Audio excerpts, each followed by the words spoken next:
Like, let's say you're a young couple and you're having your first child, and then that baby comes. You need to grieve the loss of that footloose and fancy-free lifestyle before you had a baby, okay? You should grieve it. And the reason why is if you don't grieve it, what happens is it becomes a controlling defense mechanism. And that is, grief always brings pain. See, right? Change brings loss, loss brings pain. Grief is about processing the pain in the proper way. If you don't grieve, that pain then gets subconsciously rooted in the way you think, and it stops you from thinking clearly in the future.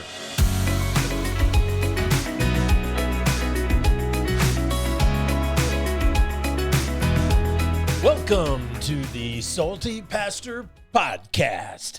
I am Douglas Peak, and I am your soft, sweet, and lovable salty pastor. Our goal is to coach you up in your faith, and I'm so glad that you're joining us today. A lot of really great stuff we're going to be digging into in this episode.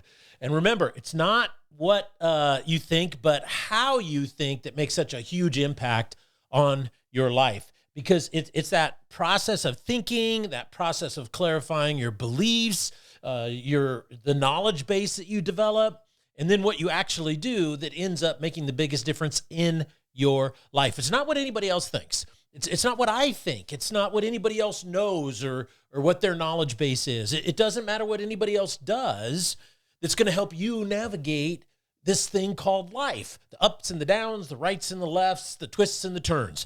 And this thing is a beautiful journey if you learn to live it instead of letting it live you. When I was in college, we had a saying all the time. I'd talk to my roommate. I'd go, "Hey, how's life?" And he'd say, "Like a baby treats a diaper." we always thought that was kind of funny. Don't live that way. Be salty for yourself. Influence how you think. Think about what you believe. Increase your knowledge base. Sharpen your tools of how you make decisions. And guess what? You're not going to be a baby treating a diaper anymore in life. You're going to be a full-grown adult that's living life to the fullest. And that's what this is all about. We're not here to tell you what to think. We want to focus on the process of how you think. We want to study the scriptures and show how it illustrates this underlying spiritual development within a person over and over and over again.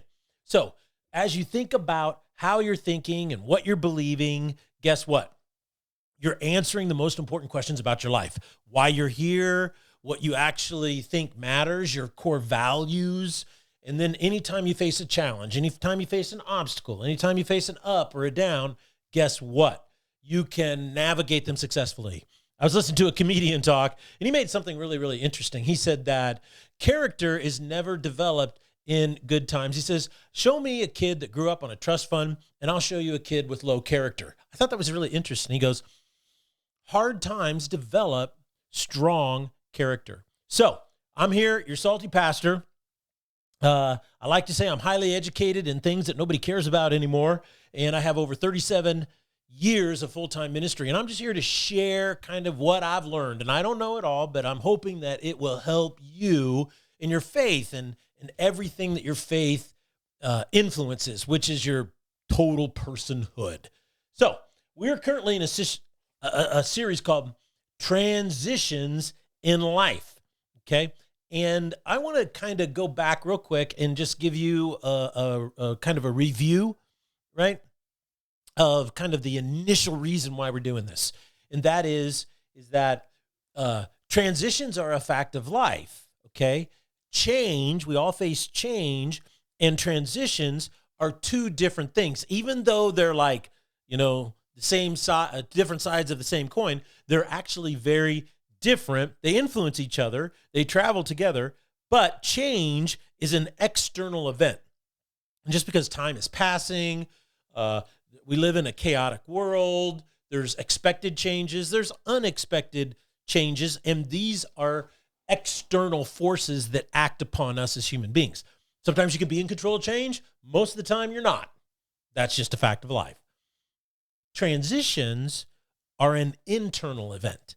Transition is what happens to you as you go through change. That's what's really important, I think, to understand. So you can have a change and not necessarily transition at the same time. This creates a lot of, crazy stuff in your life. So the thing is that change always brings an opportunity for transitions in your life. And you really need to think about, okay, I'm not only facing a change, but what I am facing is a transition. And that means an internal change within myself, or I'm going to be different as I go through this external change. I'm going to change on the inside, and I need to transition into something. And here's a fact of life. This is why we're doing this. This is so critical and important. Is I guarantee you 100%, when you go through a change externally in your life, you will change. You will go through a transition. However, the transition you go through can be something that is positive or beneficial or developmental, or you can transition to something much worse, a worse version of yourself. And you can pick up defense mechanisms from dealing with the trauma that you experienced, the external change, and you end up hindering yourself in many ways for the rest of your life. So that's why we're doing this. Is I just really want to think, it's like, okay, we all go through changes. They create transitions in our life. What if we thought about how we go through these things before we go through them, so that we have a more firm orientation and understanding of what's happening to us? And that really makes a massive difference when you're going through a transition. So let's look at the biblical text. We went and we kind of studied Abram. And Abram is really interesting individual because he is so seminal. He is so central to human history. He's probably, other than Jesus, one of the top focal points of the majority of human beings out there. I mean, you think about it, all three great monotheistic religions, Judaism, Christianity, and Islam, all track themselves back through Abraham in some form or another. So, and I mean, when you add all those up, you're talking easily 4/5 of the world's population. I mean, one guy to have that impact, and it was thousands and thousands and thousands of years ago. I mean, that in itself is remarkable. Now, if you remember, he was living in the land of Ur with his family. He got married to Sarai, and his father, Terah, at the end of chapter 11, moves to Haran with Lot and a bunch of other extended family. As they live in Haran, they're doing really well there, but then his father dies. And when his father dies, we see the Lord speak to Abram in chapter 12, verses 1 through 3. And this is the big covenant of God with Abraham and his descendants, okay? And he's told to go to a land he has never seen, the land of Canaan. It's an expansive place. It's really interesting. He says, go to this land, almost like go to this region of the globe, and we want you to settle there. What's really interesting is he's not saying we want you to go to Dallas, Texas.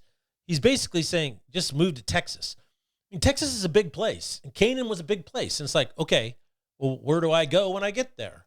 What about the people already living there? What are they going to think when I show up? Is there enough space for everybody? You know, all these kind of questions. Well, guess what? God doesn't answer those questions. He just simply says, I want you to go. And if you go, you will become the father of a great nation, and all the families of the earth will be blessed through you. I think that's an amazing covenant that he has with Abraham. And that also becomes true. We see that coming to fruition through the lineage of Jesus Christ and who he was, and then his sacrifice on the cross ends up saving not just Jews, but everyone, the entire world. So this is where he's asked to go. He has no clear answers on where to go, just kind of go in that direction, and he does. What's really interesting is, remember on Tuesday we talked about as soon as he gets there, what happens? There's a massive famine. I mean, why are you calling this the promised land when you show up and there's a massive famine? So I think that's really kind of funny. And because of that, he goes down to Egypt in order to survive. And while he's there, he lies about his wife. And so his wife then is taken by Pharaoh as one of his many, many, many wives. Pharaoh's household basically gets the plague. Then he figures out why. And so he says, why did you lie to me, Abram? And so he kicks Abram out of Egypt. And so Abram then migrates back up to the land of Canaan, and he now pitches his tent in a different place than he did before. And when he goes there, he's much, much wealthier now. Also, Lot is like his first cousin. He is very, very wealthy as well. So they split up, basically. And Lot goes into the area where it becomes Sodom and Gomorrah, that whole Jordan Valley over there. And Abram stays in kind of the area of Canaan, all right? And once they're there, they get caught up in a king's war. You read about it. There's this big war going on. And then after all that, they're living there 14 years later. He still hasn't got the promise of even bearing a child. So he gets impatient, and Sarai gets impatient. And so she gives Abram her handmaiden Hagar, who gives birth to a son. And still Sarai doesn't get pregnant. And what's amazing is when Ishmael, the offspring of Abram and Hagar, reaches 14 years old, Sarah finally gets pregnant with Isaac. So what happens is we see this when you look at it and you sit back, this is like a 20, 30 year transition in his life, right? From the moment he's called, it could be up to 30 years before he actually has a child born to him. And I just find that interesting, because the theme I want to talk about today is whenever you have a change in your life, and whenever you're going through a transition in your life, guess what? Life gets so foggy. It's just like this soup that sinks in on you, and it makes clarity extremely difficult. We all want clarity. We all want to know what the plan is. We all want to know where we're going before we make commitments or step out in faith or do what we need to do or fulfill our responsibilities. But guess what? Transitions, almost 100%, are very foggy times in your life. You will lack clarity on what happens next. So why do things get so foggy when we're going through a transition? I want to talk about the reasons why we lose clarity about life and things get so foggy. The first reason why is uncertainty. Man, we love certainty. We love clarity. We love knowing we're secure in our job. We love knowing we're doing a good job. We love knowing we're appreciated there. We love knowing how much money we're making. We love having a really good budget. We love all of this. We love certainty. But guess what? When you get into a transition, all of that certainty is gone because you just don't know what's going to happen next. You have no idea what things are going to look like on the other side of this change. You have no idea what things are going to look like on the other side of this transition in your own life. Here's what's strange. You don't even know what you're going to look like. There's this kind of meme out there among the younger generation where they like to say, well, if I was talking to my younger self, this is what I would tell them. And that's it. Is because, man, you don't even know what your older self is going to be like, and if it's going to be even close to yourself now. And that uncertainty is really difficult. And I think there's a sense that we develop when we're hit with uncertainty is that, wow, is this thing I'm going through, is it going to be the thing that puts me under? Or did I make a fatal mistake? Or have I miscalculated in some way? Or it could be all kinds of different feelings that prop up and drive us because of the uncertainty. We just don't know what tomorrow will look like, and uncertainty is always super foggy. And I think that's one of the reasons why transitions are so foggy because transitions always create uncertainty. It upsets the apple cart. Here's another one that I've discovered recently I'd like to share with you, and that is, you know why things get so foggy when we go through transitions? Is because of grief. I have been learning so much about grief in my life right now. And basically this is it. Change always brings loss, right? Loss creates pain, and pain must be processed as grief, because if you don't process it as grief, it becomes a controlling defense mechanism in your future. Now, I really want you to grab onto this principle because this is so important. Most people just kind of skip over it and they don't realize how impactful it is. Basically, if you go through a change, you need to intentionally grieve the loss of what you're leaving behind, even if it's an expected change. Like, let's say you're a young couple and you're having your first child, and then that baby comes. You need to grieve the loss of that footloose and fancy-free lifestyle before you had a baby, okay? You should grieve it. And the reason why is if you don't grieve it, what happens is it becomes a controlling defense mechanism. And that is, grief always brings pain. See, right? Change brings loss, loss brings pain. And grief is about processing the pain in the proper way. If you don't grieve, that pain then gets subconsciously rooted in the way you think, and it stops you from thinking clearly in the future. So what you do is, like, for instance, you could be a young couple. They have a baby. That baby is colicky or has some health issues or dietary stuff, and they just go, we're just not going to have any more kids. We're just not going to do it. Now, I'm not saying that's a right or wrong decision. What I'm saying, though, is that because they didn't grieve the lifestyle they had before they had the first one properly, what it does is it creates a subconscious defense mechanism like, I'm never going to do that again. This is a huge deal for single people. This is a massive deal for single people. And that is that a lot of times when people go through divorce, they never actually grieve the loss of what they had.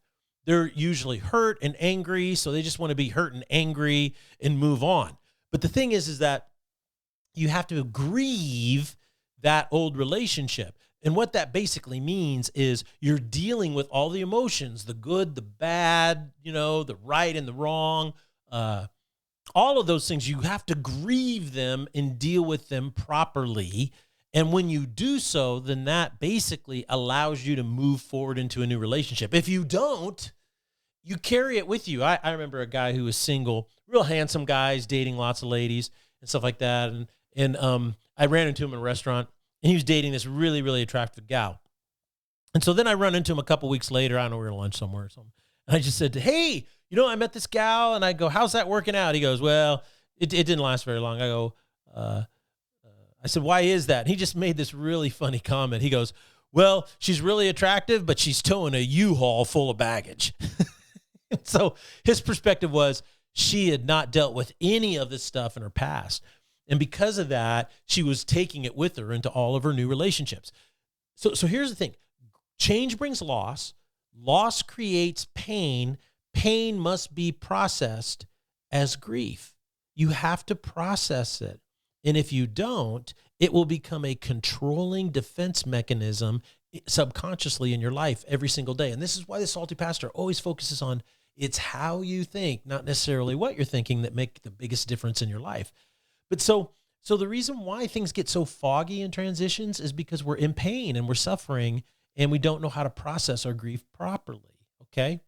The next thing is the simple principle of, because I'm not prepared for this transition, then it automatically is foggy. You've never been there. You've never gone through this. And so no matter how much you've thought about it, how many scenarios you played out in your head, you're just not prepared for it. Let's go back to the illustration of a brand new couple with a couple with a brand new baby. They can think about it. They dream about it. They play out all these scenarios, but not until you bring that baby home and you start living it do you actually know what it's like. That you actually know, well, this is how I operate and feel when I'm not sleeping regularly. This is how I operate and feel and process information is like for the female, the mom, as my body changes, the hormones change and start shifting back to my pregnant body. And so you're going to go through a lot of changes that cause transitions. And because you're unprepared for it, that makes things really, really foggy. So when change brings about a transition, you're not prepared for what you're about to experience, no matter how much you've thought or read or studied on it. And what that does is it ends up causing a lack of clarity, a fog that sets over you. And that's really important to understand, is that transitions are always foggy. You never have clarity in a transition. And so if your goal is to get clarity in the midst of a transition, guess what? You are going to be perpetually frustrated. You're going to be aggravated, and you are going to not go through the transition in a positive way, learning something, growing into something, maturing, sharpening your character. You're going to go in the opposite direction, all because your expectation is misaligned with reality. Okay, now let's talk about, what do you do when you go through a transition and life gets super foggy all of a sudden? How do you, navigate when you get hit with the fog? Well, one of the things that you learn when you're getting your private pilot's license is that you can't fly in fog, right? You got to stay away from clouds, and you got to stay away from fog in particular. That's a massive no-no. So they'll teach you about temperature, dew points, all this kind of stuff, where fog comes from, how it develops, where you might run into it. I mean, they teach you everything you can know about fog for one gigantic reason: avoid it at all costs. And so, especially when you're a VFR pilot, that's visual flight regulations, basically requirements. That means you can only fly when you can see. And you're required to be able to see so many sight miles, they call it, out. And so, this far away from clouds. Otherwise, you're not allowed to fly. In the same way, think about driving a car. You're driving a car and you get into a fog bank. Well, what do you do? Well, some of the things that we do when we're driving a car is we adjust for the fog. The first thing that's really interesting is when you're driving in fog, you tend to slow down, right? You just slow down. And part of the reason why is because it's interesting. The way your body and your brain processes speed is in relative to your surroundings, right? So what happens is when you can't see your surroundings, you tend to slow down subconsciously. And so the other thing that happens is you not only slow down, but if you turn your high beams on in fog, what happens? You see less. And so you turn your lights off, usually in fog, and you turn on your fog lights. And fog lights are so interesting because fog lights are angled down on your car to only illuminate just a short distance out in front of you and a little bit to the side.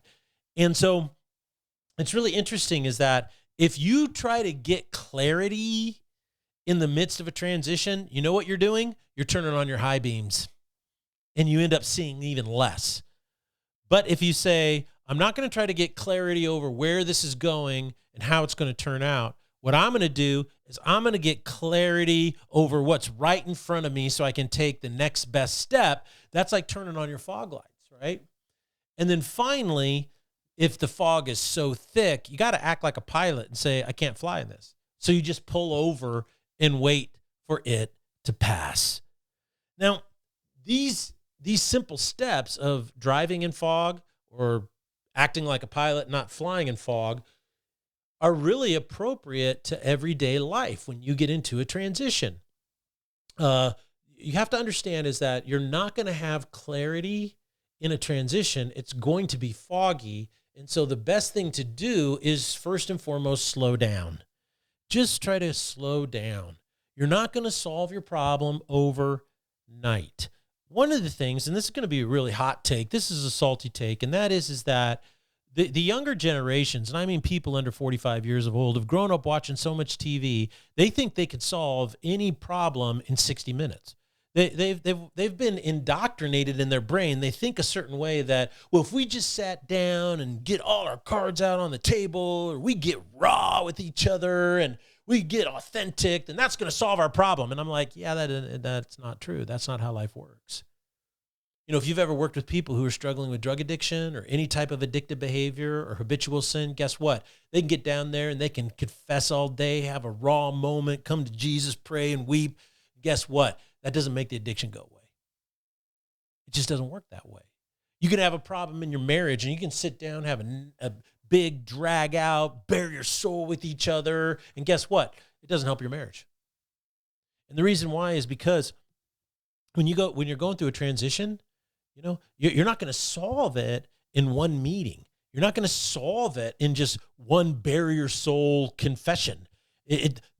What you have to do is you have to realize that there were, number one, if it's an expected transition, is that there's a lot of decisions and a lot of things that happen that came up to this. If it's unexpected, you have to kind of evaluate, wow, where did we get misaligned? Or why did this happen? Or why did this trauma hit me? Or this unexpected thing hit me? And the issue then becomes this, is that you can't solve it with having clarity where the end goal is. All you can do is say, in the next moment, I need to act like this. And this is why the virtues of the faith are so important. This is why the virtues of the faith are so important. This is why you have to practice forgiveness. It's like, well, I remember a story about this couple.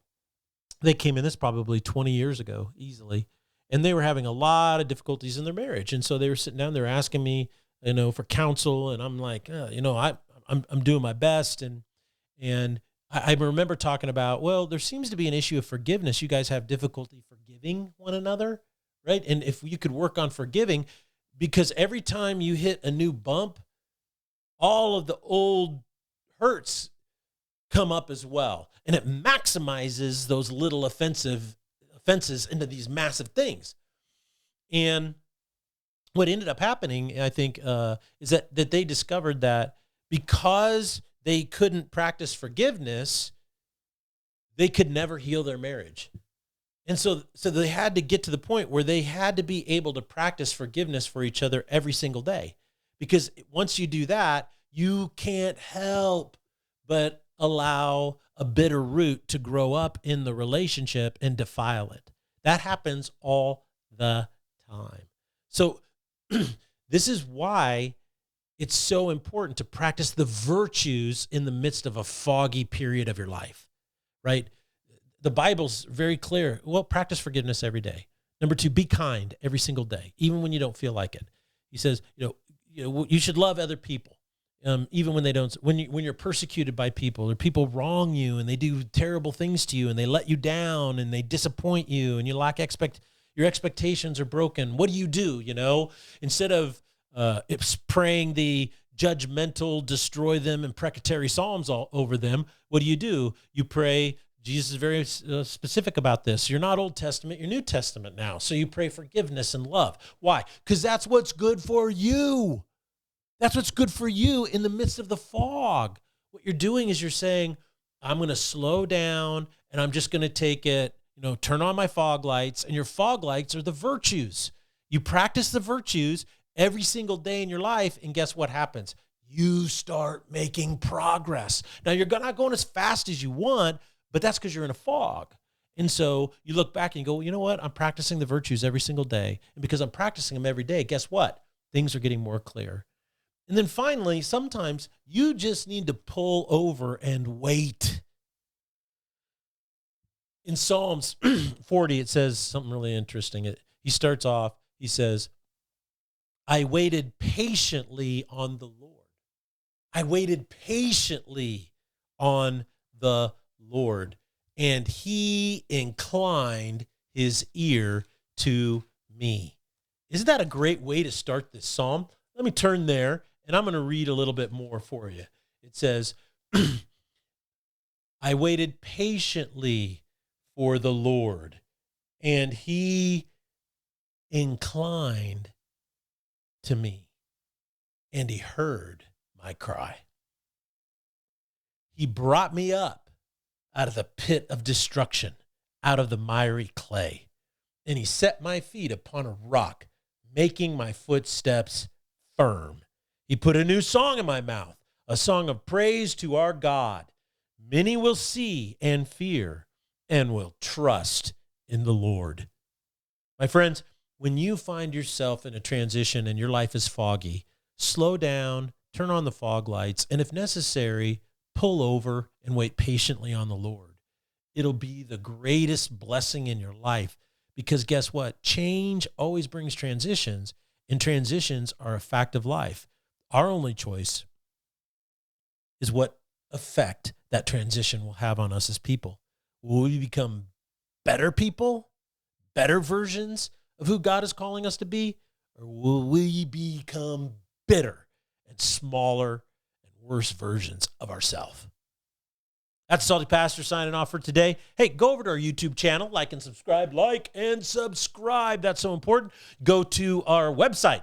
And this ministry has been growing, and I would love for you to click on that donate button and support what we are doing. It's making a big difference. Like I said, we've passed the 60,000 download mark. So that's pretty significant milestone in the life of the Salty Pastor. And I can't wait to share with you when we break 100,000 downloads. That would be awesome. So let's see God do his thing through us and through you, the Salty crew. And I pray that you will continue and always know what you believe, why you believe it, and think for yourself.